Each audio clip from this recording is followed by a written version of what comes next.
शहर में कहीं ना कहीं अफवाह उड़ी है कि वो जो कोने का जो मकान है ना राम भवन, उसके पीछे जो 2 कमरे का आउट हाउस है वो सुभाष चंद्र बोस रहता है। ये खबर अगर दिल्ली में होती तो क्या होता। मैंने कहा जी मैं थाने के सामने पैदा हुआ हूँ, अगर ये दिल्ली में ऐसी बात हुई होती तो पुलिस वाला 2 लट्ठे निकालता अंदर से बड़े बड़े और 2 मारता उसके पिछवाड़ में बुढ़े के निकल बाहर, गाली देके कौन सुभाष बोस से नदी। जो भी उनसे मिलने जाता था वो ठोक बजा के एक ही कंडीशन पुट करते, किसी को बाहर नहीं बताना आप किससे मिल रहे हो क्यों।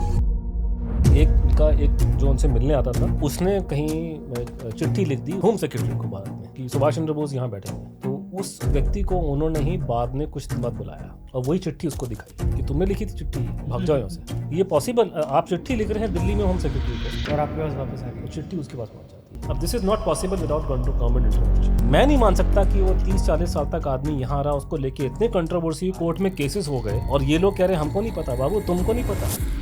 मान लीजिए कि आज मैं आपको, आपका जूनियर आपको ऑफिस में थाने में आकर रिपोर्ट करूं कि साहब शहर में नया बाबा आया और ये टाइम मैगजीन पढ़ता है अमेरिका वाली, तो आप मुझे बोलोगे भैया ये कौन सा बाबा पैदा हो गया बस्ती में टाइम मैगजीन पढ़ने वाला, इसकी पूरी मुझे बताओ करके। जिस किसी बाबा को भारत में और यूपी में खासकर थोड़ी अंग्रेजी बोलनी आ जाती है तो उसके बाबा के पीछे आपको पता है कि दुनिया भर के अंग्रेज आ जाते हैं। तो हमने वो देखा कि इतनी ज़बरदस्त उसकी कमांड संस्कृत के ऊपर है, इंग्लिश में है, बांग्ला तो है ही, मतलब उसके मालूम चल रहा है कि उसका लेवल इतना ज़्यादा कि जैसे बोलते थे कि जो मैं काम कर पा रहा हूँ देश विदेश में, कि आज मैं वियतनाम में हूँ, आज इधर हूँ, ये कर पा रहा हूँ, ये कैसी शक्तियाँ मेरे पास में आ चुकी हैं, ये तुम्हारे सपने में तुम नहीं सोच सकते। गुमनामी बाबा थे या सुभाष चंद्र बोस जिंदा थे तो किस किस नेता को क्लियरली पता था कि ये जिंदा है? मेरे को जो खबर लगी है कि एक तो प्राइम मिनिस्टर को मालूम, इंदिरा गांधी सीक्रेटली प्रणब मुखर्जी ने विजिट किया, सुरेंद्र सिंह चौधरी नाम के व्यक्ति थे और उनकी इंपॉर्टेंस ये है कि ये गुमनामी बाबा के जो कॉन्टेक्ट में जो बिल्कुल शुरुआत में जो लोग आए थे उनमें से एक, उनको पूछा था किसी ने कि आप इन तक पहुंचे कैसे, तो उसने कहा कि मेरा ये तंत्र मंत्र चीजें मेरा बड़ा इंटरेस्ट। मान लीजिए कि ये पॉडकास्ट जो है बंगाल में कुछ लोग देख रहे हैं, भारत का former chief justice of India, मैं कोट कर रहा हूँ टाइम्स ऑफ इंडिया को, ठीक है, वो कह रहा है मैं अपनी मरी बीवी से बात करता हूँ, मैं आपको टाइम्स ऑफ इंडिया कोट कर रहा हूँ। प्रतिभा देवी सिंह पाटिल राष्ट्रपति हमारी, उनकी स्टेटमेंट है पब्लिक में कि मैं राजस्थान में जाती हूँ, वहाँ पे कोई महात्मा जी हैं जो अभी नहीं है लेकिन अभी भी आते हैं। प्रधानमंत्री मिलकर सत्य साई बाबा ने पब्लिक स्टेटमेंट दी कि सुभाष बोस नहीं मरे, उनको लोग भगवान मानते हैं। जब ये पूरी चीज़ें सामने आई, उनकी जब तलाशी वलाशी हुई उनकी डेथ के बाद में, तो वहाँ से ना ओमेगा की वॉचेस मिल रही हैं महंगी महंगी, और सिगरेट्स मिल रही हैं, दूरबीन मिल रही है जर्मनी, मेड इन जर्मनी। ये सब एक आम बाबा के पास तो कैसे मिलेगा? उनके पास बहुत कम सामान था कि वहाँ पे एक खाकी की पैंट वहाँ पे मिली, तो ये खाकी की पैंट वो पैंट है जो उन्होंने आजाद हिंद फौज के टाइम पे पहनी, और एक उनके पास में कोई डिवाइस था क्योंकि रोज शाम को कहते थे कुछ वो बात करते थे अंग्रेजी में और थैंक यू बोलते थे, बाद में हमको इतना बल्ले पड़ता। एक ही चीज उनकी जो पुरानी बची है उसमें, एक बाबा बैठा है यूपी में कोने में, उनको इतनी फंडिंग कहाँ से मिल रही है? ये जो मिलने जा करते थे लोग, इनमें से किसी ने उनका पूरा चेहरा देखा था?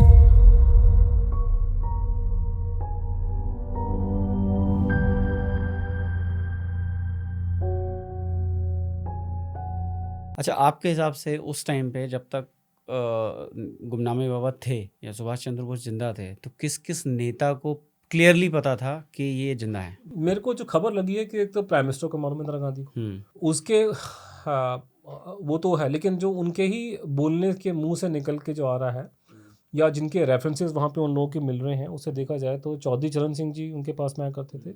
बाद में चौधरी साहब से नाराज हो गए थे वो, लेकिन स्टार्टिंग में उनसे वो थे। फिर उनका जो पहला कांटेक्ट जो इम्पोर्टेंट जो बना है वहाँ पे वो बने हैं संपूर्णन जी, डॉक्टर संपूर्णन जी। डॉक्टर संपूर्णन जी उत्तर प्रदेश के सेकंड मुख्यमंत्री थे। अच्छा, ठीक है। तो जब गुमनामी बाबा भारत में आते हैं तो उस टाइम पे मेरे ख्याल से मुख्यमंत्री थे हमारे, मैं उनका नाम भूल गया, जीबी पंत होंगे मेरे ख्याल से। तो जीबी पंत जो थे वो नेहरू जी के खास थे मेरे ख्याल से, तो उनका सुभाष से कोई अच्छे संबंध नहीं था। ये जो थे संपूर्णन जी मेरे ख्याल से उनके ही मंत्रिमंडल में थे और ये बाद में 1955 के आसपास में ये मुख्यमंत्री बने हैं। तो गुमनामी बाबा ने उनका कई बार उनका नाम लिया, कई बार उनसे बातचीत की हुई। तो ये तो सारे हम लोग को पता है कि वो वर्बली बोलते थे कि संपूर्णन जी मेरी पूरी मदद करते हैं। तो संपूर्णन जी का सुभाष चंद्र बोस से जो उनकी दोस्ती है वो बहुत पुरानी थी और ये बड़ी अजीब किस्म की बात है कि बाद में 1960 में संपूर्णन जी जब यहाँ से मुख्यमंत्री नहीं रहे तो उन्होंने अपनी जीवनी लिखी उन्होंने, तब वो राजस्थान के गवर्नर थे। तो एक बहुत बड़ी बात है कि कांग्रेस का इतना बड़ा नेता, उनके नाम की पूरी यूनिवर्सिटी है संस्कृत की, बड़े प्रकांड विद्वान थे संस्कृत के, और ये तांत्रिक साधना वगैरह में उनकी काफ़ी रुचि थी, वो जो गुमनामी बाबा का पेट इशू था बाय द वे। तो वो ये संपूर्ण नंजी जो थे, उन्हें अपनी जीवनी में ये अपने आप में प्रूफ है लिखा हुआ है करके कि जब सुभाष चंद्र बोस गांधी जी से अलग हुए थे तो हमने उनको सपोर्ट किया था। तो उन्होंने साफ बोला कि मैं उस खेमे में था जो सुभाष को सपोर्ट। दूसरा है कि उन्होंने इंडिकेशन दिया कि भारत की आज़ादी में उनकी भूमिका ज़्यादा है। मतलब एक बहुत बड़ी बात है कांग्रेस के नेता की खुल्लम खुल्ला इस बात को अपनी जीवन में लिखे कब 1960 के अंदर जब पंडित जी बैठे हुए देश के अंदर। तीसरा उन्होंने बोला कि वो लोग कहते हैं कि वो जीवित हैं अभी। इस तरह की बात बोलने का मतलब क्या है? सही बात है। इतना बड़ा आदमी ये बात बोल रहा है कि लोग कहते हैं वो अभी जीवित हैं, तो उन्होंने वो प्लेन इनडायरेक्टली वो मैसेज उन्होंने हिंट छोड़ दिया। तो संपूर्णन जी को मालूम था। फिर उसके बाद में संपूर्णन जी का और चौधरी साहब का नाम तो क्लियर आता है पूरे उनके अकाउंट में, ठीक है। और वो लोग जो उनके कॉन्टेक्ट में, उन्होंने कहा हमने देखा भी उनको वहाँ पे उनको। अब जैसे फॉर एग्जांपल एक उन्होंने, मैं आपको बात बताता हूँ कि एक डिस्कशन हुई थी, संपूर्णन जी से बैठ के बात कर रहे थे गुमनामी बाबा। तो उन्होंने पूछा, संपूर्णन जी ने पूछा कि आपने त्रिपाठी का नाम सुना है क्या? उसने कहा I heard his name, what about him? कह रहा उसने त्रिपाठी के गुरु ने उसको बता दिया कि आप यहाँ पर हो। तो अब ये कहानी क्या है? Tripathi is Kamalapati Tripathi. Kamalapati Tripathi was minister in the Sampurnanand ministry. बाद में वो दिल्ली में आ गए थे और बाद में he was a minister under cabinet minister of Delhi of the central government. और इंदिरा जी का जो धर्म और ये इन चीज़ों में बड़ा रुचि पैदा हुई थी। इंदिरा गांधी काफ़ी धार्मिक प्रवृत्ति की बन गई थी। ये अभी ये लोग नहीं करते, लेकिन इंदिरा जी अपने वैष्णो देवी मंदिर में, वैष्णो देवी में जाती थी, यहाँ जाती थी धार्मिक, और कहते लोग ये तंत्र मंत्र में जो है उनकी रुचि थी इंदिरा जी की। तो Kamalapati Tripathi was the person concern. तो संपूर्णन जी की गुमनामी बाबा की बातचीत हो रही है कि तुम कभी त्रिपाठी का नाम सुना? उन्होंने कहा, तो गुमनामी बाबा कहते हैं हाँ मैं नाम सुना है, क्या हुआ उसके बारे में?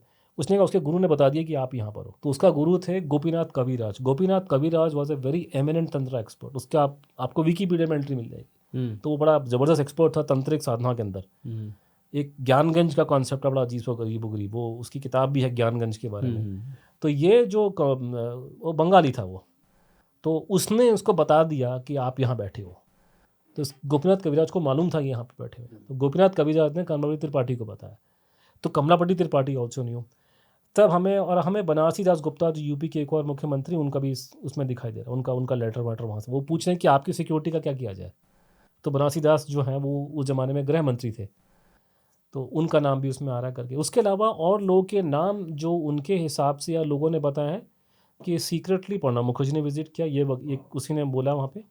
और बूटा सिंह का नाम मैंने सुना है किसी कॉन्टेक्स्ट से, भगवंत जी ने उसका नाम, गुमनामी बाबा उनको भगवंत जी लोग बोलते हैं प्राइवेटली, तो उन्होंने बूटा सिंह का नाम लिया है। उसके अलावा उन्होंने बात की है जो लोगों को जानने में, तो आर एन कौ की बात की है जो आपके RNW के फाउंडर थे और बाद में रॉ के चीफ थे, बाद में फर्स्ट चीफ थे। उसके बाद में वो मोस्टली NSA कैटेगरी में थे वो। उसका नाम वर्ड कुछ और था लेकिन थे वो NSA। तो रॉ चीफ तो वो 74 में रिटायर हो गए थे ना, उसके बाद वो NSA टाइप बन गए थे। तो काओ से उनकी बातचीत थी। उन्होंने मैनेकशॉ के बारे में बातचीत की, फील्ड मार्शल मैनेकशॉ के बारे में। उनको सर मानना पड़ेगा, लेकिन अरे तो बहुत इतने लोगों से बातचीत नहीं मैं आपको समझा नहीं पाऊंगा बिकॉज वो ऑर्डर बड़ा अजीबो गरीब सा है कि मैनेकशॉ से क्या बातचीत हुई है पवित्र मोहन राय की, बड़ी अजीबो गरीब कहानी है वो करके।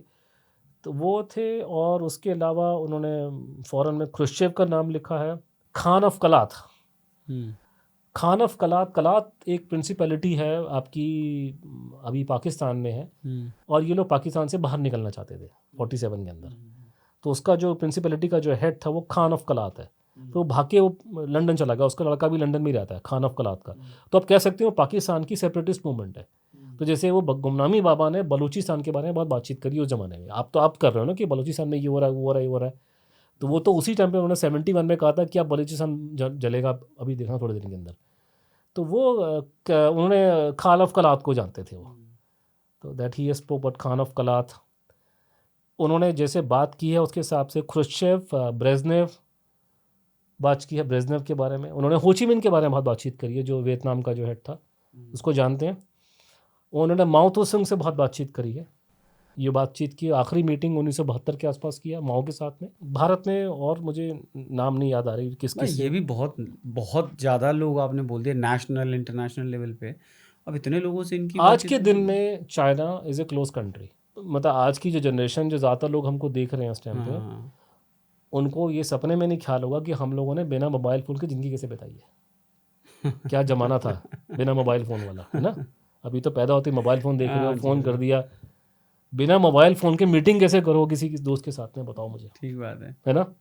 आजकल तो फ़ोन कर रहे हैं, अभी आ रहा हूँ हाँ, 5 मिनट में। आपने मुझे बुलाया तो क्या आपने वो चैनल रहा होगा गाड़ी में उनका? ट्रैक, आप पूरा ट्रैक कर रहे हो कि जी, मैं आ रहा हूँ करके। कहाँ पहुँचे पहले हैं? कुछ नहीं था। पहले हाँ, कैसे आते थे, कैसे लोग मिलते थे? लोगों के घरों में फ़ोन नहीं होता। हमने तो वो टाइम है कि लोगों के घरों में फ़ोन नहीं थे। हाँ, वो तो हमारे फ़ोन नहीं था घर के अंदर वो बिल्कुल, टाइम पे। बिल्कुल। तो सारा कोऑर्डिनेशन था आपका वर्बली कि मैं दोस्त हैं, तो हुँ, हम लोग मिलेंगे शनिवार को। तो हम लोग डिसाइड कर लेंगे कि यार मंडे को हम लोग मिलेंगे 4 बजे यहाँ पे। हुँ, तो ऐसे हमने तो वो टाइम देखा। तो उस ज़माने के अंदर इस तरह की हालत थी। उस ज़माने में ये इन्होंने कम्युनिकेशन लोग से बना के रखा था बात। तो उस आज के ज़माने में इतना सोसाइटी इतनी ओपन है, इंटरनेट का एज है। आपको मालूम है कि चाइना के प्रेज़िडेंट को कौन-सी बीमारी है? तो then how is it possible कि गुमनामी बाबा ने बता दिया उस ज़माने में हाँ, कि उसको माओ को ना ये वो पार्किंसन डिज़ीज़ हो गया था। पार्किंसन डिज़ीज़ को पूरा नाम था कि उसके चलते-चलते हाथ रुकते थे। वो बोलते हाँ, थे कि इसके हाथ रुक हाँ, जाते हैं हाँ, चलते-चलते। हाँ, तो पार्किंसंस का डिज़ीज़ हो गया था हाँ। उसको। तो मुझे कोई समझा दे कि ये बाबा बैठ के कैसे बता रहा है? इतना दूर का लिंक होगा ना, नहीं, बातचीत फट होगी। I mean unless he has information he can not tell you ना। राइट, अब जैसे कि एग्ज़ाम्पल एक आपको एग्ज़ाम्पल मैं और देता हूँ कि जैसे भारत के अंदर भी कई सीक्रेट इंस्टॉलेशंस हैं, हाँ, ठीक है? एक तो मेरे आपके रास्ते के बीच में था। मैं आपको ऑफ द रोड अभी बताऊँगा नहीं, ऑफ द रोड मतलब हाँ, जहाँ जहाँ से मैं आपके पास में हूँ, बीच में वहाँ हाँ, पे भी एक और था, ठीक है? अच्छा।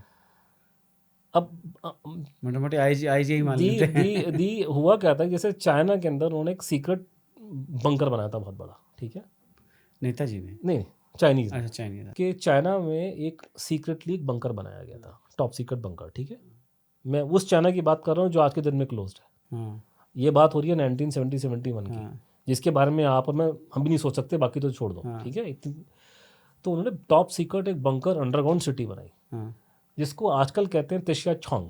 हाँ, उसकी आप जाएँगे तो आपको विकिपीडिया, विकिपीडिया में एंट्री मिल जाएगी। हाँ, और आप अगर एज़ अ टूरिस्ट जाते हैं हाँ, बीजिंग में, हाँ। तो आपको तिशिया छोंग का कुछ पोर्शन आप देख सकते हैं। अच्छा। ज़मीन के जब बेसमेंट है, बेसमेंट के नीचे आप कमरे हैं, पूरा हुँ, एक पूरा बंकर सिटी है, ठीक है? हुँ, क्योंकि साल 1990 के आसपास में हुँ। चाइनीज़ आर्मी ने उसको छोड़ दिया, खाली कर दिया। अबैंडन्ड है। अब वो अबैंडन्ड हो गया तो आप हाँ, जाके टूरिस्ट को दिखा देते हैं। लेकिन 1990 तक दुनिया में किसी को कानो-कान खबर नहीं थी कि चाइना में बीजिंग के नीचे एक पूरी अंडरग्राउंड सिटी है, जो इसलिए बनाएगी कि अगर ऊपर से एटम बम फेंके जाएँगे तो वो पूरा टॉप जो पूरी कमांड है वो अंडरग्राउंड चली जाएगी। तो ये तो किसी अखबार में तो आएगा नहीं यूपी के अंदर, हुँ, ठीक है ना? तो गुमनामी बाबा ने इसके बारे में 75-76 में डिस्क्राइब किया इसको सिटी को। भाई साहब। How can you do that? एक जनरल पब्लिक का बहुत सवाल आता है, मतलब जब ये पूरी चीज़ें सामने आई, उनकी जब तलाशी-वलाशी हुई उनकी डेथ के बाद में, तो वहाँ से ना ओमेगा की वॉचेस मिल रही हैं महँगी-महँगी, सिगरेट्स मिल रही हैं, दूरबीन मिल रही है जर्मनी, मेड इन जर्मनी, और ये मिले क्रॉकरी जो है वो भी यूरोप की क्रॉकरी मिल रही है उनके पास में। तो ये सब एक आम बाबा के पास तो कैसे मिलेगा? अनलेस अनटिल वो बाबा बहुत वेल एस्टैब्लिश्ड हो, क्योंकि जो बहुत वेल एस्टैब्लिश्ड बाबा होते हैं वो उनके पास हुँ, तो सब कुछ मिल जाता है।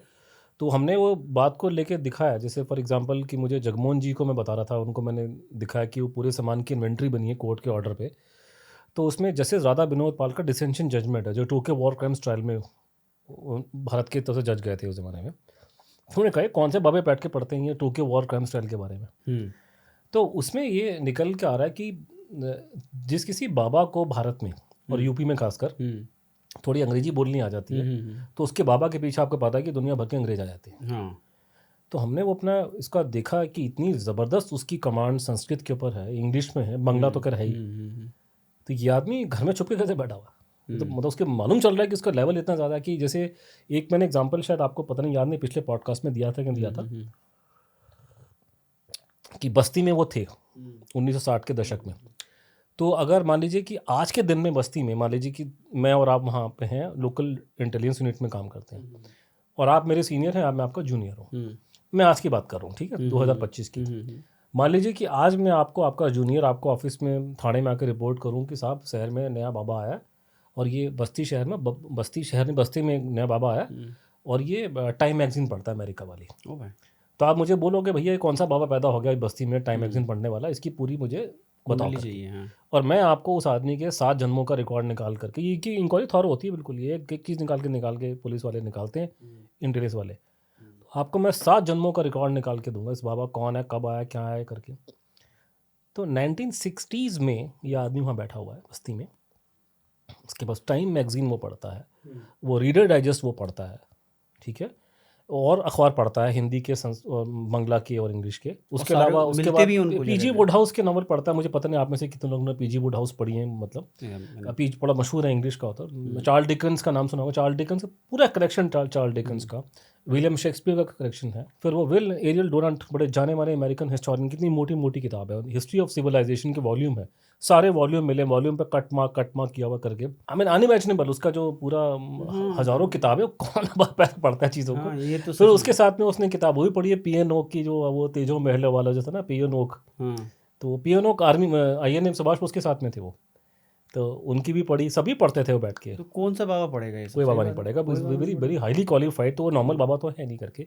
समान के बारे में ये था कि समान जो उन्होंने बताया है उसके हिसाब से जब वो भारत में वापस आए हैं उनके पास बहुत कम सामान था। तो शायद एक ही चीज़ उनकी जो पुरानी बची है उसमें, उसके हिसाब से जो उन्होंने बताया वहाँ पे, एक तो घड़ी, उनकी मदर ने उनको एक उनके लिए omega gold watch Subhash Bose को दी थी। तो एक तो वो घड़ी वो कहते हैं कि वो उनके पास में थी। उसके बारे में कहानी है कि ये घड़ी अफगानिस्तान से गुम हो गई थी, लेकिन ये कहते हैं नहीं, उन्होंने बोला मेरे पास में है। और दूसरा ये कि वहाँ पे एक खाकी की पैंट वहाँ पे मिली उनके पास में। तो ये खाकी की पैंट वो पैंट है जो उन्होंने आज़ाद हिंद फौज के टाइम पे पहनी थी। इन दोनों के अलावा बाकी जितना सामान वो वहाँ से मिला है, कई लोगों ने ये बड़ी बेहुदा बातें की हैं कि बाबा ये सारा सामान लेके कैसे एंटर किया इंडिया में। तो सामान लेके एंटर नहीं किए वो लोग, ये बाकी जितना सामान है वो सारा का सारा ये बाद में लोगों ने भेजा। तो एक ओमेगा गोल्ड वॉच उनको शायद एक तो रोलेक्स की वॉच है मैंने देखी है, एक ओमेगा गोल्ड वॉच उनको लीला रॉय ने भी दी थी उनको। तो ये मुझे पता नहीं कि ये कौन सी वाली, क्योंकि अभी एक ही है ट्रेजरी के अंदर, मतलब जो अभी गवर्नमेंट ने डिस्प्ले जो किया उसको, मतलब जो होने नहीं दिया उन्होंने, लेकिन अभी है। अब मुझे पता नहीं वो लीला राय वाली है या फिर उनकी मदर वाली है, लेकिन उसकी इंक्वायरी करना बड़ा आसान है। आप उसकी कंपनी को चिट्ठी लिखोगे, क्योंकि गोल्ड की वॉच है यार, इतनी महंगी इतनी महंगी। तो वो बाकी वो क्रॉकरी वॉकरी वो की उनका वो खाने का बेसिक स्टैंडर्ड था, तो वो तो उनके जो फॉलोअर्स थे वो सब उनको दिया करते थे करके वो था। लेकिन वो खाकी पैंट के अलावा उसके अलावा तो सब कुछ। ये सोचने वाली बात है कि वो जो मंगा रहे हैं वो क्यों मंगा रहे हैं। जैसे उन्होंने रेडियो उन्होंने मांगे, शौक था ना रेडियो का। ये था कि उन्होंने बोला कि मुझे ना सिग्नल्स आते हैं मुझे नेपाल के उस तरह से, फ्रीक्वेंसी के सिग्नल वो सुनने के लिए मुझे चाहिए मेरे को। रेडियो का मतलब वो बाकी गाने सुनते थे, उनको किशोर कुमार बहुत पसंद थे उनको। अच्छा, कि जो आदमी जीवित तो सुनेगा नहीं उस जमाने के गाने, वो अलग चीज़ है, लेकिन वो उसका काम वो आप कह सकते हैं कि जैसे आजकल हम लोग इंटरनेट यूज़ कर रहे हैं उस हिसाब से रेडियो का उस टाइम यूज़ था। कि रेडियो का आपको शायद आपको मुझे पता है, लेकिन जो सुन रहे हैं इनको शायद पता नहीं होगा, क्योंकि ज़्यादातर यंग लोग हैं कि मेरे ख्याल से बहुत टाइम तक 1960 या 70s तक रेडियो का आपको लेने के लाइसेंस आपको चाहिए था पहले।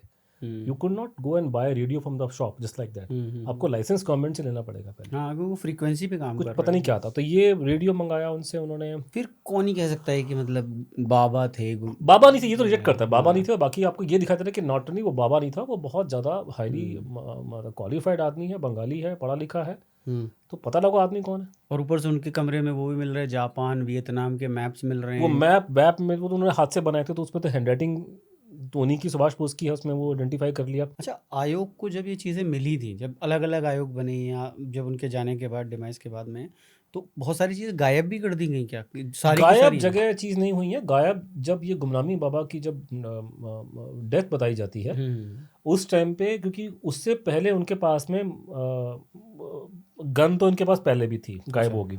अच्छा, बाद में भी गन थी। तो मेरे ख्याल से एक जो हमें लोगों ने बोला है, मैं उसको साबित नहीं कर सकता, कि दो कुछ चीज़ें गायब हुई हैं, लेकिन ये कमीशन आयोग से पहले की बात है। ये 85 में जब वो डेथ हुई है उसके बाद उनके किसी चेलों ने मिल करके एक तो उनकी बंदूक गायब की है, और एक उनके पास में कोई हैम रेडियो था, कोई डिवाइस था। क्योंकि रोज़ शाम को कहते थे कि उनके घर में ना वो शाम को 5-6 बजे कुछ वो बात करते थे अंग्रेजी में, और थैंक यू बोलते थे, बाद में हमको इतना बल्ले पड़ता था।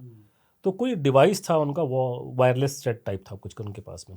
और ये बड़ी कमाल की बात है कि जो उनका घर था, ये बात मैं कर रहा हूँ राम भवन की, वो उसका कैंटोनमेंट के बिल्कुल साथ में, मतलब वो मेरे ख्याल से डोगरा रेजिमेंट का हेडक्वार्टर्स है वो बिल्कुल उस कैंटोनमेंट में। वो इंटरसेप्ट भी तो कर सकते थे। नहीं, इंटरसेप्ट करने की जो थी बिल्कुल सुन सकते हैं इतना पास में, मतलब बिल्कुल उसकी जो कैंटोनमेंट की जो बाउंड्री वॉल है वो यहाँ पर है, वो ये घर उनका यहाँ पर है साथ में बिल्कुल।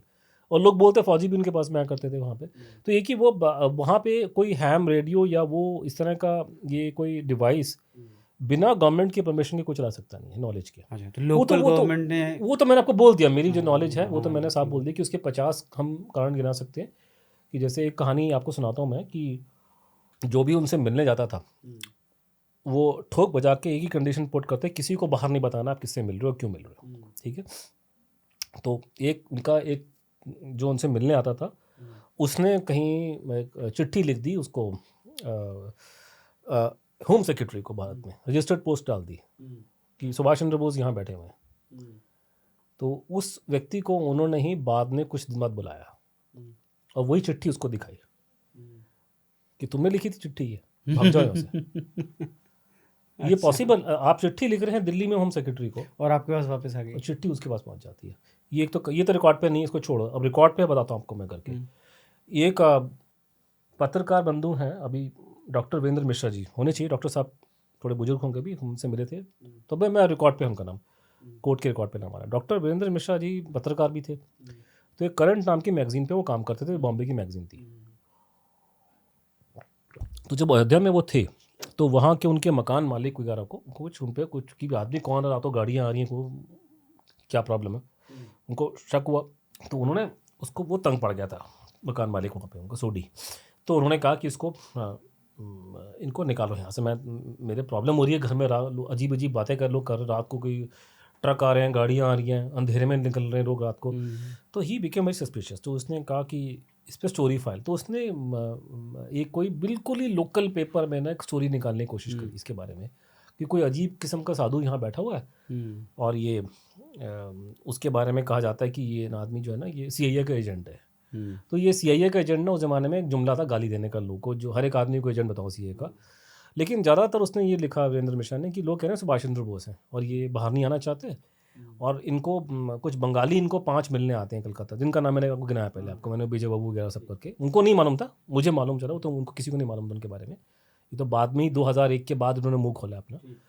तो ये लोग मिलने आते थे, वो बोला कि ये बंगाली आते हैं और ये नेताजी का जन्मदिन और जो नवरात्रों में आप यहाँ पे आके अनुष्ठान करते हैं, उस टाइम पे जब ये बंगाल के लोग आएंगे ये लोकल लोगों को भगा देंगे यहाँ से लोग, ठीक है, और ये चुपचाप नेताजी का जन्मदिन मनाते हैं। तो ये उसने एक चिट्ठी लिखी, सीक्रेट चिट्ठी अवेलेबल है, सीक्रेट, और वो डाली ज्ञानेश्वर झा जो ज़माने में SP था अयोध्या फैजाबाद का। तो आपको पता है कि SP की वैल्यू क्या होती है छोटे छोटे शहरों में। हाँ बिल्कुल, शहरों में छोड़ो, दिल्ली के अंदर आपको एक पुलिस का कांस्टेबल आपका जीवन हराम कर सकता है, उसकी बस इतनी ताकत होती है, ठीक है। मैं तो SP की बात कर रहा हूँ, SP ऑफ फैजाबाद का मतलब समझते हैं। तो ज्ञानेश्वर झा जी को चिट्ठी अवेलेबल है, ठीक है, सीक्रेट। मैंने फिर हम जब इनसे मिले जाके हम लोग, ये जो मिश्रा जी से वीरेंद्र, तो उन्होंने कहा जी हाँ तब तो मेरे को पूरी मालूम था नहीं, तो मैंने चिट्ठी, लेकिन अभी तो मैं कन्फर्म हूँ सुभाष बोस थे वो। तो वो चिट्ठी लिखने के बाद क्या हुआ, आपने चिट्ठी लिखी है सीक्रेट उसको, SP को, आपको जानते थे SP साहब, तो क्या कह रहे SP साहब ने रेड मारी घर में, ठीक है, एक जीप में SP साहब, उनके साथ 2 आदमी और एक में से बाई लेकर के आ गए। एक कमरा है, छोटा सा घर है जो भी है, उसमें एक अटेंडेंट बुढ़िया होगी, वो भी जवान तो वो भी थी, वो भी माता जी बुजुर्ग हो गई थी। गुमनामी बाबा है, वो अपना 80 के आसपास पहुंचने वाला होगा एज में, ठीक है ना, वो है। तो अगर वहाँ पे पुलिस वाले ऐसे आ जाए लेड बाय दी SP, तो वो क्या कर लेंगे वो लोग, वो लेडी लड़ी थोड़ी सी, लेकिन वो कहाँ रुकेगी। तो उसने कहा जी वो अंदर चला गया, वो ये ज्ञानेश्वर झा जो साहब, तो वो जो अंदर गए, तो अभी थे नोएडा में थे, अब मेरे ख्याल से अब नहीं है, मुझे मालूम था नोएडा में रहते थे बाद में रिटायरमेंट के अंदर। तो ये अंदर गए, क्या 2 मिनट जब वो बाहर निकलें कि शक्लों की हवाइयाँ उड़ी हैं और सिर नीचा करके आए, चुपचाप गाड़ी में बैठे चले गए, और अगले दिन सुबह उनका ट्रांसफ़र हो गया वहाँ से। क्या बात करें। अब this is not possible without government intervention. हाँ, एक कहानी भगवंत जी ने, जो गुमनामी बाबा को लोग भगवंत जी बोलते थे, उनका हम नाम भगवंत जी वर्ड यूज़ करते हैं उनके लिए, वही ज़्यादातर उनके लिए नाम। तो भगवंत जी ने कहानी सुनाई थी कि उन पे एक, या पुलिस वालों को शक होगा, है ना।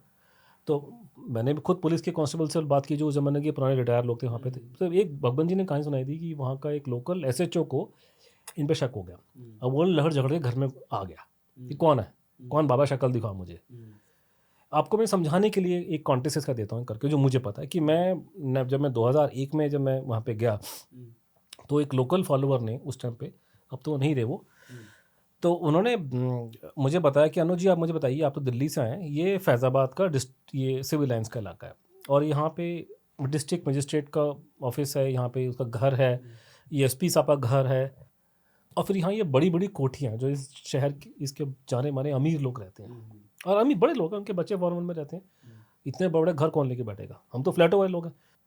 तो उसने कहा जी ये पूरे शहर में कहीं ना कहीं अफवाह उड़ी है कि वो जो कोने का जो मकान है ना राम भवन, उसके पीछे जो एक 2 कमरे का आउट हाउस है वो सुभाष चंद्र बोस रहता है वहाँ पे। तो ये खबर अगर दिल्ली में होती तो क्या होता। तो उसको मैंने कहा जी दिल्ली में मैं थाने के सामने पैदा हुआ था, वो तो मैं बात पे आऊँगा उस पर, लेकिन जो ये आपने बोला ना खबर उड़ी हुई है, इसको मुझे 2 लोगों ने वेरीफाई किया है। पहला आदमी S K. Datta ji, retired director CBI, D director under Narasimha Rao, ठीक है। दत्ता साहब ने आर्टिकल लिखे थे मेरे फेवर में बाद में। मेरी जो कहानियाँ हैं ना, जो मैं आपको यहाँ पॉडकास्ट में सुना रहा हूँ, ये कहानियाँ मैंने बड़े बड़े अफसरों के मुंह से निकलवाई हुई हैं, या उनसे वेरीफाई करवाई हुई हैं, IB के लोगों से या किसी और से, क्या ओपन में हो चाहे ना हो। लेकिन दत्ता साहब जो डायरेक्टर CBI थे, ठीक है, he knew a lot about the Rajiv Gandhi case because he was then I think number 2 when Rajiv Gandhi का एनकाउंटर वो जो ना जो लोग उन्होंने मद्रास में मारे थे, उन्होंने चेन्नई में जब वो 4 बंदों को मारा गया था, ही लेड दैट एनकाउंटर। तो दत्ता साहब was the director of CBI under. तो दत्ता साहब ने इस केस को पूरा अप्रूव किया। मैंने उनको उन्होंने मुझे बताया कि मेरी पोस्टिंग वहाँ पे लखनऊ में थी उस ज़माने में, मैं तब डायरेक्टर नहीं था CBI का, पर मैं पुलिस में था, ऑब्वियसली वो सीनियर ऑफिसर थे, कि हमने भी सुना था कि यहाँ पे शहर में चर्चा है कि सुभाष चंद्र बोस यूपी के अंदर है। और दूसरे व्यक्ति जिन्होंने मुझे बताया कि उन्होंने भी ये चर्चाएँ सुनी हैं, अफवाहें सुनी हैं कि सुभाष चंद्र बोस यूपी के अंदर है, वो थे हमारे BP Singhal ji. Bharatendu Singhal was a member of parliament, उससे पहले वो DGP थे यूपी पुलिस के, अच्छा, उत्तर प्रदेश पुलिस के चीफ मुखिया थे, DGP थे, और आपके ये विश्व हिंदू परिषद के अशोक सिंघल जी के छोटे भाई। तो BP सिंघल ने भी मुझे बोला कि भी हमने अफवाहें सुनी थी और मुझे किसी व्यक्ति ने कहा था कि चलो तुम्हें सुभाष बोस नेताजी से मिलवाता हूँ आज मैं, तो हमने ध्यान नहीं दिया। और अभी तो हमारे डॉक्टर बिक्रम सिंह जी जो अपने हमारे DGP जो यूपी के रहे थे अभी मायावती जी के टाइम पे, वो तो खुल्लम खुल्ला कह रहे हैं वो सुभाष बोस थे, उनके पिताजी उनके पास में जाकर। आप जब DGP से सर मिले हुए हैं, मैं कह रहा हूँ कि वो लोग वो तो मुझे कॉमन आदमी मुझे बता रहा है कि मैं गुमनामी बाबा का फॉलोअर हूँ, और वो आदमी इस अच्छे एक इतने इस सोफिस्टिकेटेड एरिया के अंदर रहता है इस इलाके के, और शहर में अगर चर्चा है तो पुलिस वाले क्या करते हैं मैंने बता दिया। पुलिस वालों को नॉलेज होनी चाहिए, क्योंकि मुझे खुद पता था कि पुलिस वाले 2 ने मुझे कंफर्म किया। मैंने कहा जी मैं थाने के सामने पैदा हुआ हूँ, अगर ये दिल्ली में ऐसी बात हुई होती तो पुलिस वाला 2 लट्ठे निकालता अंदर से बड़े बड़े और 2 मारता उसके पिछवाड़ में बुढ़े के कि निकल बाहर, कौन गाली दे के कौन सुभाष बोस है मैं भी देखूँ। ये दिल्ली में हाल करते हैं हरियाणवी के अंदर कि बाहर निकाल कौन सुभाष चंद्र बोस है। और ये किसी का ये इनके दिल में ना वो दया नाम की चीज़ नहीं होती, वो डंडा मारेंगे रख करके, चाहे बुढ़ा हो जवान हो। हाँ, हमने देखा है बचपन से, वो कोई किसी को नहीं छोड़ते वो लोग। उसने फिर मुझे बोला आप तो बाबू दिल्ली की बात कर रहे हो, ये तो यूपी है, यहाँ तो पुलिस वाले जालिम होते हैं, यहाँ पे चंगेज खान की तरह काम करते हैं लोग, इनके दिलों में कोई मतलब इंसानियत नाम की चीज़ नहीं है। करा किसी माई के लाल की हिम्मत नहीं थी उस कमरे में घुस जाए पुलिस वाले के। SP साहब मुंह लटका के बाहर आ रहे हैं तो दैट मीन्स उनको डर है। ये डरते किसी से नहीं है लोग, नहीं डंडे मारने में, इनको डर होता है अपने ऊपर वालों से। हाँ, सही बात है। तो कहीं ना कहीं ऊपर से ऑर्डर आया कि आपने हाथ नहीं लगाना, वो बाहर आ जाओ वहाँ से। तो ये छोटी छोटी बातें मैंने सहायक को बताई कि भाई आप इंक्वायरी करो, रिकॉर्ड पर है, कितना टाइम लगेगा समझने हो। अच्छा मेरे सामने एडमिट कर रहे हैं ये बात, ठीक है, रिपोर्ट में मैं लिख सकता नहीं। आप बोल रहे हो IB वालों के पास भी रिकॉर्ड था? IB वालों का देखिए, IB वालों की कहानी बड़ी इंटरेस्टिंग है। मैं कभी चाहूँगा कि फ्यूचर में ना आप पूरा पॉडकास्ट ही IB और गुमनामी बाबा या सुभाष बोस की कंट्रोवर्सी पे कीजिएगा, क्योंकि वो सारे वो बेसिकली डॉट्स होंगे, आपको वो डॉट कनेक्ट करने उसके ऊपर कि उसमें IB वालों को मैं मान ही नहीं सकता कि इस देश में अगर किसी गाँव के अंदर कुत्ता भौंकता है उसकी रिपोर्ट इनके पास जाती है। मैं नहीं मान सकता कि वो 30-40 साल तक आदमी यहाँ रहा, उसको लेके इतने कंट्रोवर्सी कोर्ट में केसेस हो गए, और ये लोग कह रहे हैं हमको नहीं पता। बाबू तुमको नहीं पता, हर शहर में यहाँ पे तो हर लड़का लड़की का अफेयर होगा, उसकी रिपोर्टें तुम्हारे पास में जाती हैं, तुम्हारा काम ही है जासूसी करना है दुनिया पे। सही बात। इतने किस्म के ये इतने घाक किस्म के लोग होते हैं, कितनी चाय कप के उसकी भी रिपोर्टें बना देंगे जाकर के लोग, हर चीज़ की रिपोर्ट बनाई जाती है। और हम लोग गुस्ताद हैं इन चीज़ों, बाय द वे हमारे को लोग को पता नहीं है, बड़ी बड़ी बातें करें ना CIA FIA, ये हमारे इनके गुरु हैं साले ये लोग। हर चीज़ की रिपोर्ट बनती है, हर चप्पे चप्पे की खबर जाती है इनके पास में, एक्शन ले वो गवर्नमेंट की जिम्मेवारी है, खबरें हर जगह की जाती हैं, तो इनको नहीं पता इतना बड़ा केस हो गया पूरे देश में। तो सर मैं बोल रहा था कि ये जो मिलने जाते थे लोग, इनमें से किसी ने उनका पूरा चेहरा देखा था? हम जैसे थ्योरीज में सुनते हैं कि उन्होंने मुंह हमेशा छुपा के रखते थे, पूरा चेहरा किसी ने नहीं देखा था। इवन ये जो क्लोज मिलने वाले नहीं दोनों नहीं नहीं, ऐसा कि प्रोटोकॉल ये था, आप शक्ल लोग नहीं देखेंगे, ठीक है। हाँ वही this applied to most people, लेकिन देवर सर्टन पीपल जिन्होंने शक्ल पूरी देखी है। तो उसमें जैसे फॉर एग्जांपल दुर्गा प्रसाद पांडे ने, उन्होंने नेताजी को भी देखा था, दुर्गा प्रसाद पांडे, उन्होंने गवाही दी मुखर्जी कमीशन ला करके, और मुखर्जी साहब ने बोला कि मुझे इसकी गवाही को ना मानने को कारण नहीं है, ये सच बोल रहा है। I also met him several times, so he saw his face for not once for more than 3-4 years, same कमरे में बैठ करके। और उसके बाद में श्रीकांत शर्मा जी जो थे, उन्होंने भी बहुत साल तक देखा उनको, बहुत साल तक। तो उनको पूछा क्या देखा आपने, तो उन्होंने कहा जी वो जो पहले देखा था उनको 1941 में, तो उसके मुकाबले मोटे हो गए थे, मोटे हो गए, गंजे हो गए थे, और बाल उनके उतर गए थे यहाँ पे और कम हो गए थे, शक्ल बहुत काफ़ी भराई थी, मतलब बड़ा चमकदार चेहरा था, और वो काफ़ी गोरे थे। और ये क्या नाम है, उन्होंने बोला कि ये जो दांत थे ना, यहाँ पे गैप था उनके, ऐसे करके। आई डिड नॉट नो, मैंने तब जाके देखा नेताजी की फ़ोटो, जो नेताजी हंस रहे हैं, मेरे को मुझे ही मालूम नहीं था। तो जाके देखा तो वो सुभाष चंद्र बोस की, आप देखो फोटो गूगल में, कि उनके जो हंसेंगे दांतों में एक गैप है। तो उन्होंने बताया दांतों में गैप था उनके। और 1-2 लोगों ने उनके बारे में जो नोटिंग में लिखा है कि सुभाष बोस जब बंगला बोलते थे ना, तो बंगला में कुछ शब्दों का हल्का सा खींचते थे। जैसे मेरे भी थोड़ा सा प्रॉब्लम है बोलने में, कि मैं शब्दों को खा जाता हूँ, मेरे स्पीच इतनी अच्छी नहीं है। उस कॉन्टेक्स्ट में सुभाष चंद्र बोस में था कि कुछ शब्दों को खींचते थे वो लोग, कुछ उनका स्पेसिफिक होगा मुझे पता है, लेकिन उन्होंने उसे नोट करा उस आदमी ने कि एग्जैक्टली वही तरीका बोलने का, और वो भी इसके बंगला के शब्दों में वो आ रहा है करके। तो वो हमने वो सारे पैरामीटर शक्ल के वो सब हम लोगों ने देखे कि हाइट भी उतनी है, बॉडी में बाल भी नहीं है, ठीक है ना, कटने का निशान वहीं आ रहा है जो सुभाष बोस के था। तो कहीं से भी प्रॉब्लम नहीं। अब जैसे आप देखने में ये था कि कई लोगों को शक्ल दिखाई, कुछ लोगों ने ये बोला कि हमको देखने को मना किया था, लेकिन हम लोग, जैसे एक आदमी ने मुझे बोला कि उसने मुझे बहुत साल बाद बोला कलकत्ता में, कि देखने का अलाउ था नहीं, हमको उन्होंने मना किया था कि अगर मैं आमने सामने जाऊँगा तो आप नहीं देखेंगे। और कई लोगों ने बोला कि हमने सर ऐसे रखा था, हमने सर ऊपर नहीं किया अगर आ भी गए तो। लेकिन इसने कहा जी हम छोटे थे, यंगस्टर थे, हम कंट्रोल नहीं कर सके, तो हम छुप करके हम लोग अब पर्दे से देखते थे अंदर। तो उन्होंने देखा, उन्होंने देखी शक्लें। और उसके अलावा एक कहानी आपको मैं सुनाता हूँ कि एक व्यक्ति था, उसको उन्होंने बुलाया, वहीं के लोकल आदमी को। उसने कहा जी मुझे मकान शिफ्ट करना है, यहाँ रहना मेरा ठीक नहीं है, और अभी कलकत्ता वाले आ नहीं पाएंगे, तू मकान को मेरे शिफ्ट करा फटाफट। तो उसने मकान ढूंढा, इनको नक्शे दिखाते थे, नक्शे चेक करते थे पूरे तरीके से, एरिया पूरा मैप चाहिए, बहुत से मैप मिले वहाँ पे, पूरा मैप चेक करेंगे, और मकान से निकलने का रास्ता होना चाहिए, 2 एक आगे का फ्रंट का करके। तो उन्हें कहा कि ठीक है यहाँ मुझे शिफ्ट करो। तो उसने कहा एक दिन ना करके वो सामान ले गया ट्रक, अगले दिन को ले गया, बुजुर्ग उसका आदमी कार चाहिए। कार जो है उस टाइम पे दिल्ली में नहीं मिलती थी किसी के पास में, बहुत अमीर लोग के पास में होती थी, फिएट गाड़ी वगैरह, कोई स्कूटर ले लेगा वो अपने को अमीर समझता था, उस ज़माने की बात कर रहा हूँ मैं। तो वो बात कर रहा हूँ यूपी के अंदर गाड़ी किस होगी। तो इसने कोई अपने कज़न को पकड़ा जो बड़ा ज़मींदार था, उसके पास गाड़ी थी अपनी। तो उसने कहा जी तू आ काम कर, ये कर। अब उसको जब बताना है कि किसको लेके जाना है, तो उसको बताना पड़ेगा कि नेताजी हैं, उनको लेके जाना है। शक्ल नहीं दिखाते किसी को, तो उन्होंने कार में पर्दे वर्दे लगा करके उन्होंने ये डाल दिए, ठीक है। वो पर्दे वर्दे डाल करके उन्होंने उसको क्या नाम है, उन्होंने बिठाया और कर दिया। अब ये आदमी जो है, जो उनको शिफ्ट करवा रहा है, एक तो उनको जानता है, वो तो साथ बैठ के जा रहा है उनके। उसने अपने कज़न को बोला गाड़ी लेकर आ, कज़न गाड़ी लेकर के आ गया, कज़न को बताया उसने कि भाई ये चीज़ है। अब उसकी भी यार मुझे भी तो मिला ना, मैं उनको ले गया, तो वो भी इच्छुक है मिलने का, तो उसको मिल गया एक्सेस उनको। वो गया तो साथ में उसकी वाइफ को भी ले गए। जब वाइफ को ले गए तो वाइफ का एक एडवांटेज निकला कि वाइफ बचपन में कलकत्ता में रही थी, उसके कोई फादर की पोस्टिंग थी, तो वो बंगाली खाना बना लेती थी वो लोग। और इस आदमी की वीकनेस थी बंगाली खाना। अब कोई यूपी के अंदर बैठ के कोई साधु महात्मा मछली खाएगा, बवाल मच जाएगा। हमारे यहाँ तो प्याज भी नहीं खाते, ठीक है ना।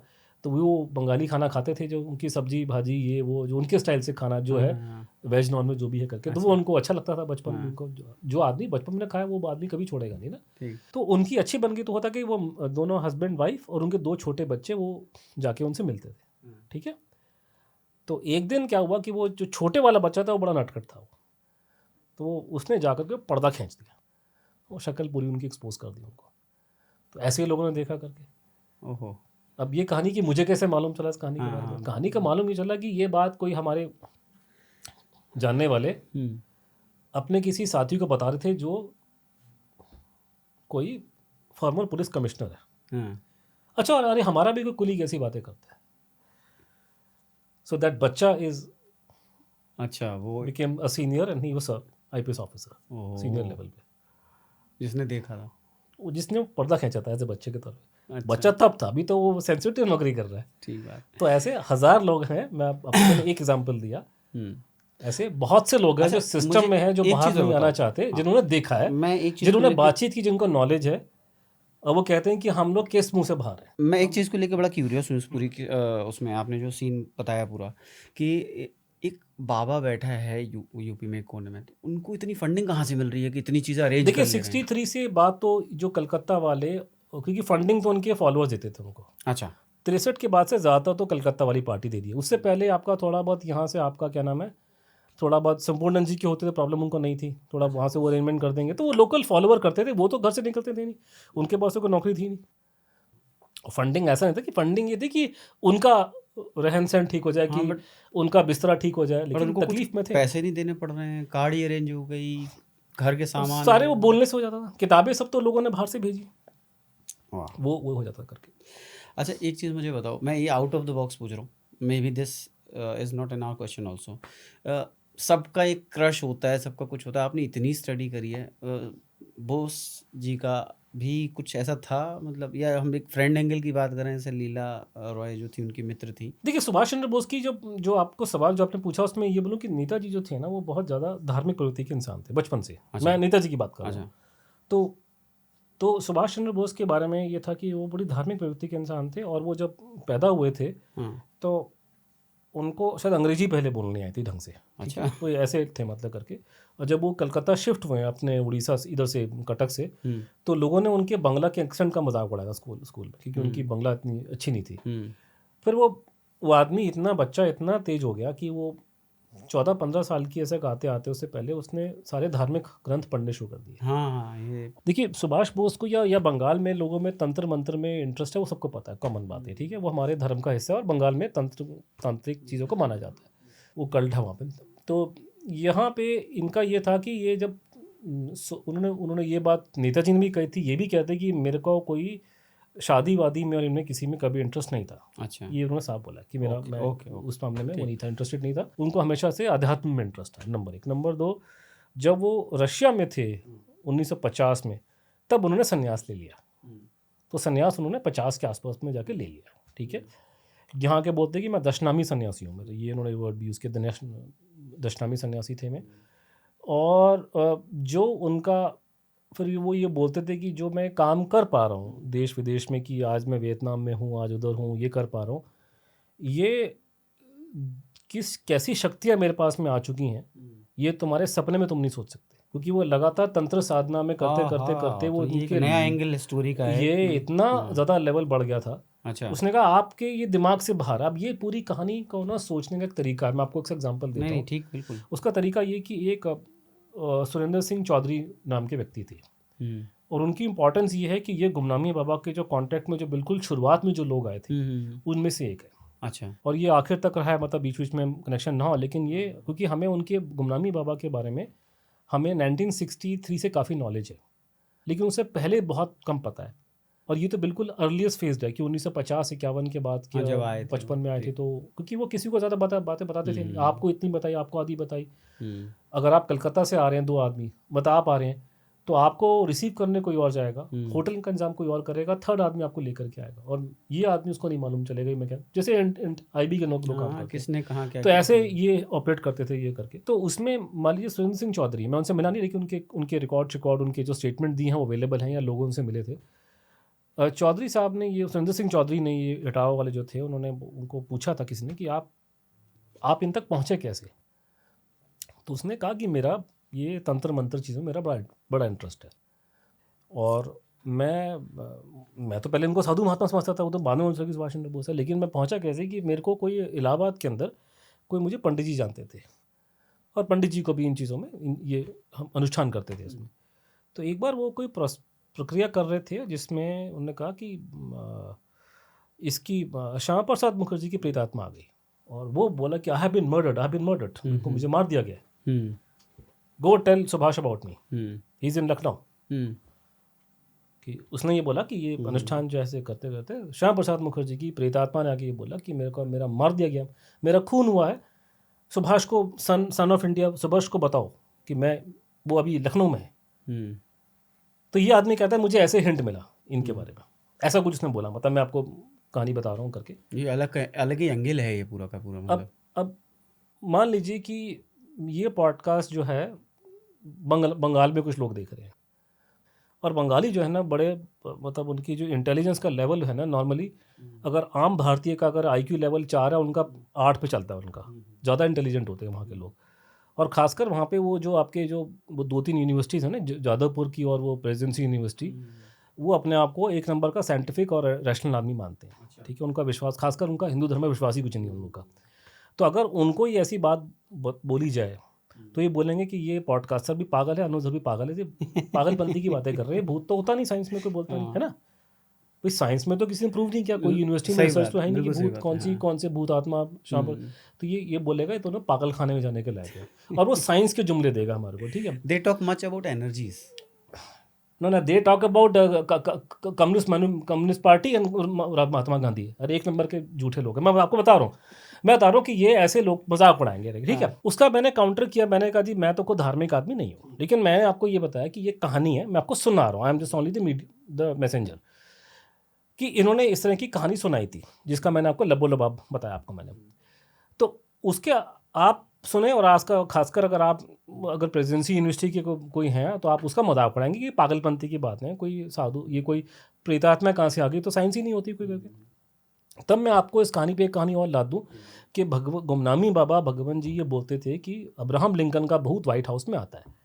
तो वो सुन के वो हंसना शुरू कर देंगे, तो पागलपंथी की बातें हैं, बैठ के रीजनेबल बातें करना थी, क्या उल्लू वाली बातें कर रहे हैं, बोलते कहाँ से भूत आ गया, मेरे को भी लग रहा है भूत तो होता नहीं, आप भी कहोगे क्या पागलपंथी की बात है भाई। मेरा उसमें टेक सिर्फ इतना है कि मैं उसमें फिर यही पूछूंगा, और अगर खासकर मुझे कोई मिल जाता है, मैं ये बात तो बाबर बोलता हूँ कलकत्ता में जाकर के कि बाबा आपने कभी, दादा आपने कभी उसका नाम सुना रोनाल्ड रेगन का? तो पहले तो ये जो इस तरह की जमात है ना जो कम्युनिस्टों की, वो पहले बोली कौन रोनाल्ड रेगन। फिर उनको बोलना पड़ेगा कि रोनाल्ड रेगन वही जिसने सोवियत रशिया को तोड़ा था, अमेरिका का राष्ट्रपति था 10 साल तक, सबसे हैंडसम और सबसे स्मार्ट राष्ट्रपति वही रहा अभी तक का। ट्रंप उसकी कॉपी करने के चक्कर में थोड़ी बात, ठीक है, वीडियो चेक करना उसके, हॉलीवुड का स्टार था। तो रीगन ने, मैं आपको बोलूँगा अच्छा क्या आपने मुझे बोलती है मैं पागल हूँ, और ये भी बाबा तुम्हारा गुमनामी बाबा पागल है कि भूत तो होता नहीं है। और उसने कहा कि व्हाइट हाउस में भूत आता है उसका अब्राहम लिंकन का, जो 1860 में मार दिया था। तो कहेगा वो भी पागल, सारे पागल है ये लोग, ये साइंटिफिक बातें नहीं है। तो हम पूछेंगे रीगन का नाम सुना कभी? तो बोलेंगे रीगन कौन भैया? तो बताना पड़ेगा रीगन वो जिसने तुम्हारी लगाई थी भैया, तुम 32 में, वो रीगन है, उसकी बात कर रहा हूँ। तुम हो किस खेत की मूली? मैं बात करूँ राष्ट्रपति अमेरिका की, तो रीगन साहब का पब्लिक स्टेटमेंट है कि मेरे दामाद ने देखा था भूत उसका। ठीक है जी। फिर पूछेंगे कभी उसका चर्चिल का नाम सुना है? कहता कौन चर्चिल? Winston Churchill. मैंने उसने भी देखा है भूत उसका। अच्छा चर्चिल साहब ने देखा था? हाँ जी साहब ने देखा था। 4 आपको और नाम गिनाऊं अंग्रेजों के मैं, तुम क्या अनोखे पैदा हुए हो? भूत पिशाच की बातें टॉप लेवल के लोग करते हैं। ठीक है जी। भारत का former chief justice of India, chief justice of India, मैं कोट कर रहा हूँ टाइम्स ऑफ इंडिया को, ठीक है, वो कह रहा है मैं अपनी मरी बीवी से बात करता हूँ। मैं आपको टाइम्स ऑफ इंडिया कोट कर रहा हूँ। प्रतिभा देवी सिंह पाटिल, गूगल कर लो, राष्ट्रपति हमारी, उनकी स्टेटमेंट है पब्लिक में राष्ट्रपति बनने से पहले कि मैं राजस्थान में जाती हूँ, वहाँ पे कोई महात्मा जी हैं जो अभी नहीं हैं लेकिन अभी भी आते हैं। उन्होंने मुझे मैसेज दिया कि तेरा समय ऐसे आएगा। मैं आपको एग्जांपल दूं, आपको बड़े बड़े लोगों के, स्टीव जॉब का एग्जांपल दूं। आप अपने आप को बहुत होशियार समझते हो कि 2-2 टके की नौकरियां तुम कर रहे हो बैठ करके, हैं, और तुम समझ रहे हो कि दुनिया पागल है। जहाँ तुम नौकरियां कर रहे हो ना, वो कंपनी के मालिक ऐसी बातों को मानते हैं। अब वो ठीक है, गलत है, साइंटिफिक है, नहीं है, मुझे मतलब उससे नहीं है। मेरा पर्पज़ यही है, या तो भूत होता है या भूत नहीं होता है। लेकिन अगर मैं गुमनामी बाबा के मुंह में डाल के बोलूँ तो आप बोलो कि वो पागल है, और वही बात अगर मैं सदगुरु के नाम पे डाल दूँ, जिनका अभी नाम बहुत चल रहा है, वही बात अगर कोई किसी फॉरेनर्स के नाम पे डाल दूँ तब आप मान जो के साथ, क्योंकि आपकी हिम्मत नहीं ना बोलने की ना। आज प्रधानमंत्री जी मिलकर आए हैं हमारे सत्य साई बाबा के साथ, है ना, प्रधानमंत्री मिलकर आए सत्य साई बाबा ने पब्लिक स्टेटमेंट दी कि सुभाष बोस नहीं मरे। ठीक है, उनको लोग भगवान मानते हैं, सत्य साई बाबा के बारे में और क्या बहुत बातें। तो ये वो तो उधर उनको उनका एक बड़ा चेला कौन था? शिवराज पाटिल, जो गृह मंत्री जिसने सुभाष बोस की रिपोर्ट रिजेक्ट करी है, जिसने, ठीक, वो चेला उनका, उनको भगवान बोलता है, सामने पैर पड़ता है, वो भगवान बोल रहा है कि ये सुभाष बोस नहीं मरे, तो उनको नॉलेज नहीं है क्या? आप हो कौन? अच्छा मुझे एक चीज़ और बताइए कि अगर नेताजी क्या इतना मतलब वो थे, गुमनामी बाबा के तौर पे रहे, तो उनके परिवार वाले क्यों नहीं मिलते थे उनसे? परिवार के लोग, अपन बोला कि सुरेश बोस को मालूम था, हाँ। और परिवार का जो स्टेट, सारी बातें पता नहीं है ना, क्योंकि परिवार के लोग मिलेंगे तो उसको मिलने के बाद में गा बजा के नहीं उसको मिलेंगे। प्रेस कॉन्फ्रेंस नहीं करेंगे ना। ठीक बात है, तो गा सुरेश बजा के बोस को नहीं मालूम था, ये कंफर्म है। हाँ। तो सुरेश बोस उनसे शायद मिले नहीं, लेकिन उनको मालूम था। सुरेश बोस ने स्टेटमेंट दी है कि मेरा भाई जीवित है। उसके अलावा जो उनके परिवार का जो वकील था नेताजी के, आपने सवाल बड़ा अच्छा पूछा कि होता क्या है। मैं आपसे सवाल पूछता हूँ कि आपके पास में 2 स्टेटमेंट हैं कि एक नेताजी का एक पड़पोतरा, उनके भतीजे का लड़का, वो स्टेटमेंट देता है किसी चैनल को, किसी मीडिया वाले को, उसको उन्होंने बोलता है कि गुमनामी बाबा सुभाष चंद्र बोस पागलपंथी, मैं बोलने वाला था ये। हाँ, है, और नेताजी ये मर गए प्लेन क्रैश में, ये ठीक है। आप- तो ये हाँ। नेताजी का कोई, मान लीजिए कोई भतीजे का लड़का, और खासकर जो विदेश में रहता है, वो सुन के आपकी, ये हमारे लास्ट पॉडकास्ट में हमने डिस्कस भी किया था हाँ, ये। तो मान लीजिए ये एक स्टेटमेंट आपके पास में। दूसरी स्टेटमेंट आपके पास में ये है कि नेताजी के परिवार का वकील, और ये तब की बात है जब इस आदमी के माता पिता सब लोग जीवित थे, जो नेताजी की भतीजे की बात कर रहा है, वो सब जीवित थे।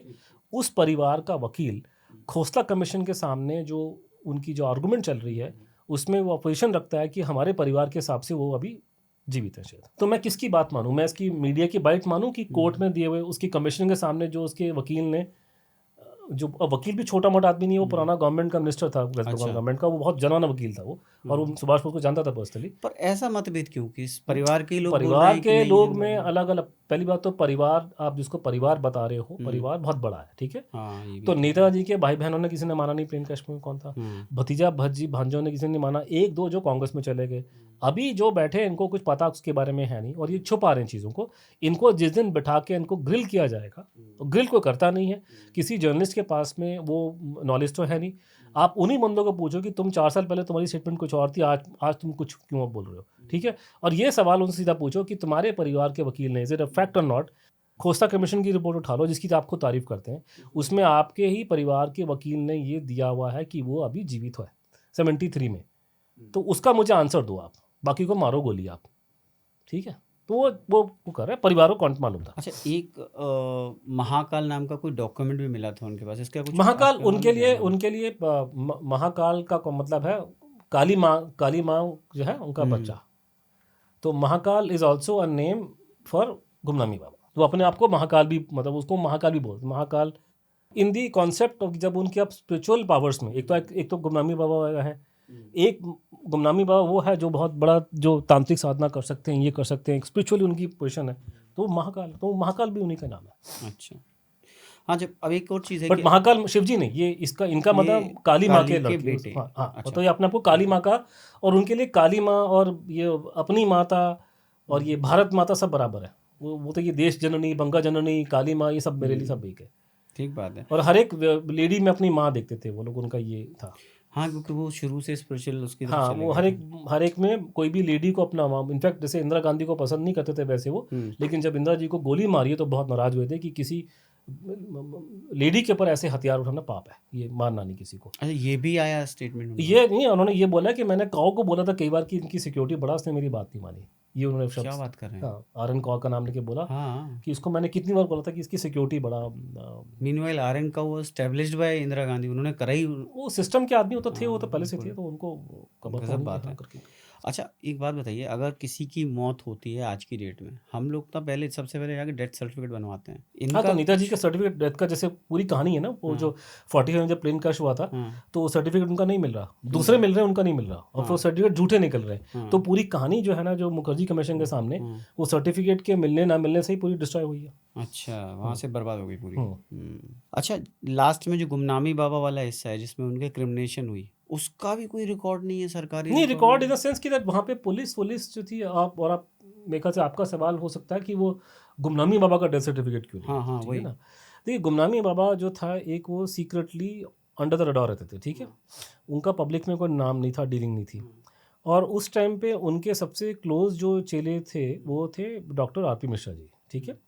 तो जब उनकी सडनली उनकी हालत ख़राब हुई, तो सरस्वती देवी जो है वो जा कर के उनको बुला करके लाई कि वो ही इज़ नॉट वेल, उनको बुलाया और डॉक्टर बनर्जी को बुलाया। ये दोनों तो ये उनकी जो मौत हुई है उस टाइम पे डॉक्टर मिश्रा और उनकी वाइफ और थोड़ी देर में डॉक्टर बनर्जी वहाँ पर आ गए। तो इन तीनों चार और इन्होंने देखा होते हुए, ठीक है। तो उसमें ये कहानी ये थी कि मिश्रा जी ने फटाफट पहले तो उन्होंने वेट किया कि कलकत्ता वाली पार्टी को बुलाया जाए कि इनकी डेथ हो गई है। वहाँ से जब कोई कोई नहीं आया तो उन्होंने चुपचाप से जाके उन्होंने फटाक से उनका क्रिमेशन देखा करवा 2 दिन रखा भी था। दो रखा, वो उसी का वेट करते आने का। अच्छा। जब वो नहीं आया तो उन्होंने क्रिमेशन करवा दिया। हम्म। तो पहली बात तो ये कि ये आदमी सीक्रेटरी था, वो किसी को बाहर नहीं आने देना हाँ, चाहता तो था। फिर वो आइडेंटिटी नहीं है तो कैसे और बनेगा? दूसरा कि वहाँ पे कोई सर्टिफिकेट लेने का प्रचलन था नहीं उस ज़माने में। तीसरा ये कि सर्टिफिकेट किसके नाम से मांगोगे, हाँ, वो उसमें तो ये उसका वो जो लोग सवाल उठाते हैं, क्योंकि एक तबका लोगों का ये है कि वो ये बोलता है कि क्योंकि गुमनामी बाबा ने कहा था कि वो नहीं मरेंगे, वो वापस आएंगे, वटेवर, कि वो नहीं मरे, ठीक है, ऐसी बात बोली जाती है। तो उसका प्रॉब्लम, उस पूरी कहानी का प्रॉब्लम ये है कि पहली बात तो कि गुमनामी बाबा 85 के बाद जीवित है, उसका कोई एविडेंस नहीं है। अगर कोई जैसे कोई बोल रहा है आपको कि साहब अभी जीवित हैं, तो जीवित है तो अभी तो मोबाइल फ़ोन में है ना, तो फ़ोटो भेजे कैमरा डाल करके मुझे। पहले तो नहीं था ना, मोबाइल फ़ोन कैमरा नहीं था। अगर आप ये दावा छाती ठोक के कर रहे हो कि अभी वो जीवित है, यहाँ बैठे हुए हैं, तो भैया तो फ़ोटो खींच के डाल दे फेसबुक के अंदर, तो उसमें प्रॉब्लम क्या रहेगी, फ़ोन है बात करवा दे। तो मुझे एविडेंस चाहिए, मैं रिसर्चर आदमी, मैं आपको कहानियाँ सुना रहा हूँ, लेकिन मेरी किताब में कंक्लूजन सारे साइंटिफिक साइंस पे बेस्ड ऑन फैक्ट। हाँ, ये आपको मैं बता रहा हूँ, मैंने आपको कंक्लूजन अपनी बता। तो पॉइंट ये है कि अगर वो जीवित हैं तो आप उनकी मुझसे बात करा दो फ़ोन के ऊपर, या मुझे मिलवा दो उनसे, या फिर आप उनकी फ़ोटो भेज दो मुझे एक मोबाइल फ़ोन से, आईफोन से खींच करके। तो वो तो कुछ है नहीं। आप बार बार इसी बात को बोलते हो कि 85 में जो था उसका सर्टिफिकेट नहीं है, इससे डेथ, वो बेकार की बात है। अभी उनके जीवित होने का कोई साइंटिफिक एविडेंस नहीं है। जीवित होते तो सर आपसे तो जरूर मिल लेते नहीं, जीवित होते तो फिर जितनी मोदी से research- जाके मिलते, पहले हमसे क्यों मिलते हो? अच्छा, मुझे एक बात बताइए, हम इसमें ना थोड़ा आध्यात्मिक एंगल भी ले रहे थे। I will bind up with this. एक आध्यात्मिक एंगल भी ले रहे थे।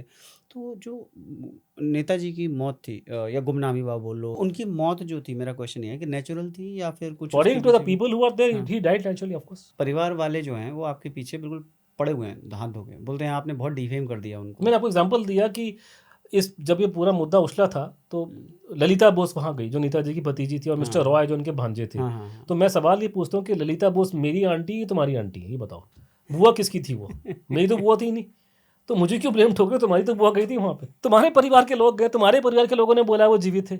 अब क्योंकि कोई मीडिया वाला रिसर्च नहीं करता, पहले की चीज़ों को देखता नहीं, आई ऑन फेस वैल्यू पे आप बाइट ले रहे हो। मैं आपको बता रहा हूँ परिवार की प्रॉब्लम क्या है इस केस में। परिवार में एक बहुत दो बेसिकली पावर, जब मैं वहाँ गया था, परिवार के अंदर बेसिकली एक माइनॉरिटी थी जो कांग्रेस का धड़ा था, कांग्रेस को बैक करता है, ठीक है। 2 लोग हो गए, हाँ, वो 2 उनकी धड़े हो दुकान गए। चल रही कांग्रेस के नाम से, तो वो बैठ के किताबें छापते, पैसे कमाते हैं, नेताजी बीच में इंदिरा गांधी को बुला रहे हैं, उसको बुला रहे हैं, और वो है। फिर एक दूसरा धड़ा है जो लेफ्टिस्ट धड़ा है, जिसमें से कुछ लोग लेफ्ट पार्टी में बैठे हुए थे, जिन पार्टियों ने सुभाष बोस को गाली गलौज दिया था, ठीक है। तो इसेंशली नेताजी नाम की एक आप कह सकते हैं कि एक गाय है जिसका ये दूध निकाल करके अपनी दुकान चला रहे हैं, ठीक है। अब प्रॉब्लम ये है कि एक नेताजी की एक हमारी जो इमेज हमारे लिए क्रिएट की, जैसे मैं कहूँ कि बंगाली समाज ने एक काम किया हुआ है कि सुभाष बोस नाम का कैसे वो इस्तेमाल करते हैं। उसका इस्तेमाल 3 तरह, अब ये इनके परिवार पे लागू होती है, उसका इस्तेमाल करने के 3-4 तरीके हैं। पहली चीज़, ज़्यादातर पढ़े लिखे बंगाली गांधी जी के बड़े भक्त हैं। तो जब वो नेताजी का एक स्टेटमेंट था ना, वो जब वो साउथ एशिया में थे, उन्होंने एक भाषण में बोला कि father of nation Gandhi ji को बोला था, ठीक है। तो वो बोलते को गांधी को ना, उसने नेताजी ने फादर ऑफ नेशन कहा था। तो मैं बेसिकली गांधी जी का चेला हूँ और मुझे उनकी एक गलती से ही स्टेटमेंट मिल जाती है, तो उसका मैं इस्तेमाल कर रहा हूँ। तो बेसिकली मेरी श्रद्धा और मेरी भक्ति गांधी जी के प्रति है। सुभाष बोस की एक स्टेटमेंट को मैं दबा के एक्सप्लॉइट कर रहा हूँ, ठीक है। आपको मैं ये नहीं बताऊंगा कि कॉन्टेक्स्ट क्या उस पूरी कहानी का। मैं आपको अगर आज ये दिखाऊं कि प्रधानमंत्री मोदी जी ने खड़गे जी के लिए कितने अच्छे ट्वीट डाले, तो हर एक आदमी मुझे कलकत्ता बोलेगा ये तो शिष्टाचार की बात है, ये तो नॉर्मल बातें हैं। ठीक बात। क्योंकि मोदी जी ने अगर पंडित जी वाला उनकी जन्म तिथि पे, जैसे कल इंदिरा गांधी पे लिखा, तारीफ लिखा, तो कोई उसको नहीं मानेगा ना, बोलेगा वो तो ये तो बोलने का तरीका है। एक गलत शब्द लिख दो फिर। नहीं, मैं ये कह रहा हूँ कि तब तो आपको शिष्टाचार और कॉन्टेक्स्ट दिखाई देता है। बिल्कुल। लेकिन जो सुभाष चंद्र बोस ने 1943 में एक फॉरेन कंट्री से बोला, आपको वहाँ दिखाई देता नहीं कि वहाँ भी कॉन्टेक्स्ट था करके, ठीक है। तो पहली बात, आप नेताजी का नाम यूज़ करके आप गांधी को प्रमोट करो। दूसरा ये कि उनको वहाँ पे लोगों को बाय डिफ़ॉल्ट हिंदू महासभा से बड़ी खुंदक है, ठीक है। वो उनका नाम यूज़ करके कि सुभाष बोस की एक बार इलेक्शन में तू में हो गई थी हिंदू महासभा से, तो उसका इस्तेमाल करके आप गाली दो सावरकर को, जबकि इलेक्शन के अंदर लड़ाइयाँ होती रहती हैं। मोदी जी ने बोला कि इलेक्शन की लड़ाइयों को सीरियसली लेना नहीं चाहिए, वो ये इलेक्शन की लड़ाई थी, ठीक है। तो एक तो ये मुद्दा हो गया। तो वो आप सेलेक्टिवली नेताजी के कुछ जीवन के कुछ हिस्सों को कॉन्टेक्स्ट से बाहर निकाल करके जो आपके दिल के नज़दीक है, गांधी जी होगी, कम्युनिस्ट पार्टी हो गई, आपको गाली देनी है सावरकर जी को, तो वो आप उसको यूज़ करते हैं।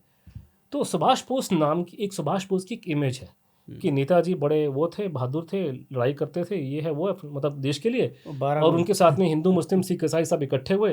तो ये नेताजी की एक इमेज है जिसको वो आराम से एक्सप्लॉयट कर सकते हैं। उसके नाम पे उनकी दुकान चल रही है कि मैं नेताजी का भतीजा हूँ। कोई नहीं पूछता उनको कि भैया कि आप नेताजी के भतीजे या ग्रैंड नेफ्यू हैं, आप क्या कर रहे हो। उनकी ये पहचान दो दुनिया में।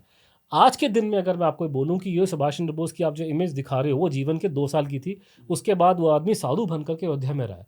अब अयोध्या में राम टेम्पल के पास में सुभाष चंद्र बोस रहे साधु के वेश में, हिंदू साधु के वेश में, और राम टेम्पल के फेवर में बोले। ये बात सुन के ये आदमी भड़क जाते हैं क्योंकि ये एक नंबर के सेकुलर लोग हैं बंगाल में। तो वो नेताजी की उस इमेज को वो हजम नहीं कर सकते, और उस इमेज को जिस इमेज को वो बेचते हैं ये इमेज वहाँ पे उनके काम नहीं आएगी, डिफरेंशिएट करती है उससे।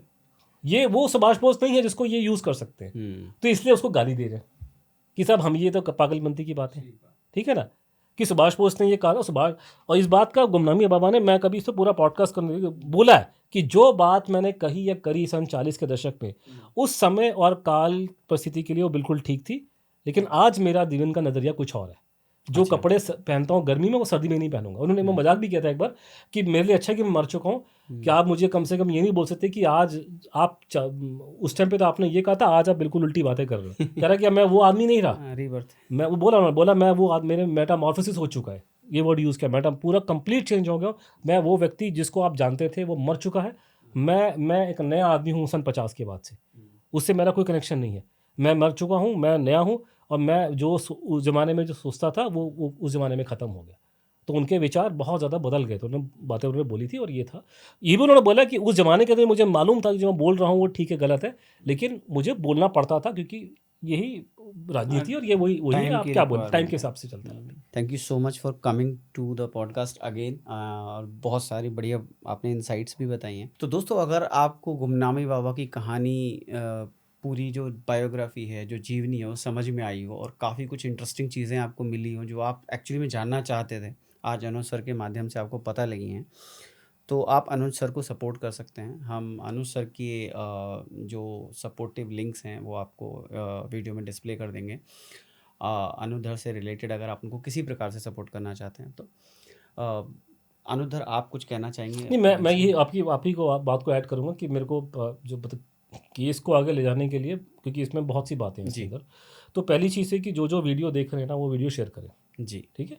वीडियो मतलब उसमें कोई, कई लोगों को, खासकर मेरे कई दोस्त हैं बंगाल में, उनको लगता है कि ये वीडियो शेयर करने गवर्नमेंट टैक्स लगा दी है। कोई टैक्स नहीं है, फ्री है, टैक्स फ्री होता है। आप इसको शेयर करो, व्हाट्सएप पे डालो लोग ताकि देखें, ठीक है। सही बात है।